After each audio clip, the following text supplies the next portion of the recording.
Dedicated specialist training environment, so we're extremely happy to have moved into this location. The opportunity to co-locate the band of the South Australia Police with Mounted Operations Unit particularly is also a great outcome, because they do so much ceremonial work for the state, and the opportunity to train together at this location is something that I think will serve us well going forward in the future. How vital are the animals to the police force? We don't have any animals that don't serve the South Australian community in an operational context. You often see the horses at ceremonies and leading state parades, but they are deployed operationally every single day, and they are a critical service to community safety, particularly within the CBD, where they are essential, but also on some of those other activities such as remote area searches, patrols in suburban areas, and our dogs. They are an invaluable resource. One dog is worth two police officers when it comes to catching crooks. So we're really pleased to have this facility to ensure that they're looked after to the standard they should be, and that our team have the ability to train them to the level that they should be able to operate at.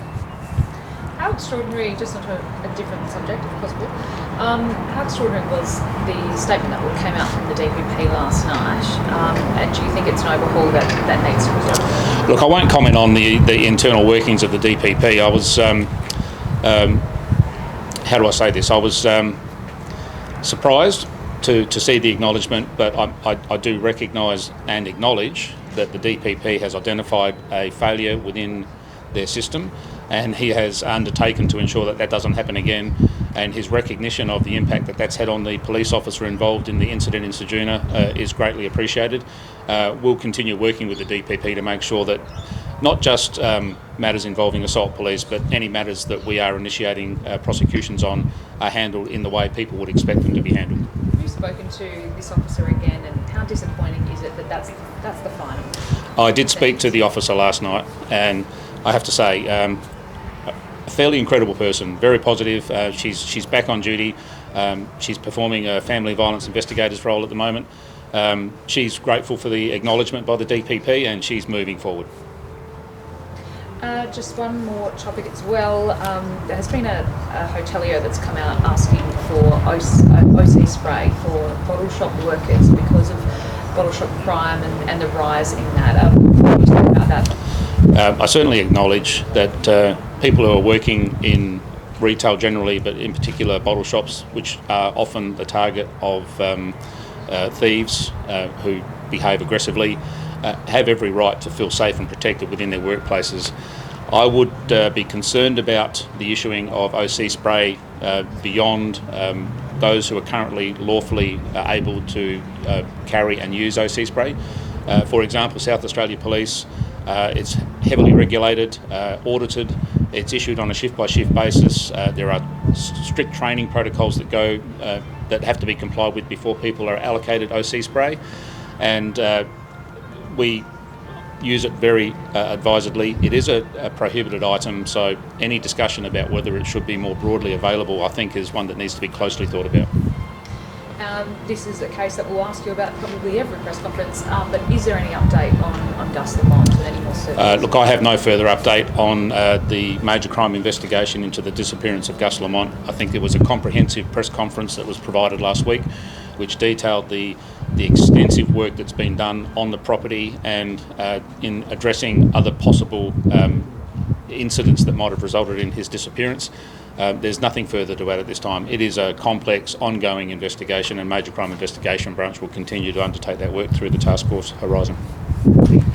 Thank you. Minister, can we just ask you your take on the state of bottle shop crime? You know, it's been on the rise, and how concerning is it that some owners want to harm themselves, basically? Oh, I mean, I would never, ever seek to minimise the impact that violence like that would have on the community, but on bottle shop owners and the people who work in bottle shops as well. We've seen footage which is pretty confronting to watch. I think SAPOL are taking it very seriously. I am taking it very seriously. And yes, I think the fact that a bottle shop owner feels they might need access to something like that shows that they aren't feeling safe, and that's not a good thing. But I would just remind that overall crime in South Australia, we are seeing a decline. The last 15 reporting periods in a row, we've seen overall crime in South Australia drop. That's not to say there isn't more to do, because there's absolutely more to do. And at the top of that list is recruiting police, and that is really starting to take off. We have seen us top the 3,000 application mark for the first time. That's triple what there was under the last government. We, in the last reporting period, saw a 52% drop in retirements and resignations from police, because that had been a real problem. We were losing experienced police and we were struggling to meet attrition. But we are very much now on target to hit that establishment figure right when the funding for the 326 new police officers comes online. And at the rate we are recruiting now, I am very, very confident that we will be able to recruit that extra 326 police, which of course is in addition to the 100 extra staff, the majority of which are also sworn police, that has been announced as a recommendation that we have accepted out of the Royal Commission into domestic and family violence. So we are doing as much as we can, but of course I would never seek to minimise the impact a crime like that has, and we acknowledge that. Thanks, everyone. Thanks all. Thank you. So guys, we can only have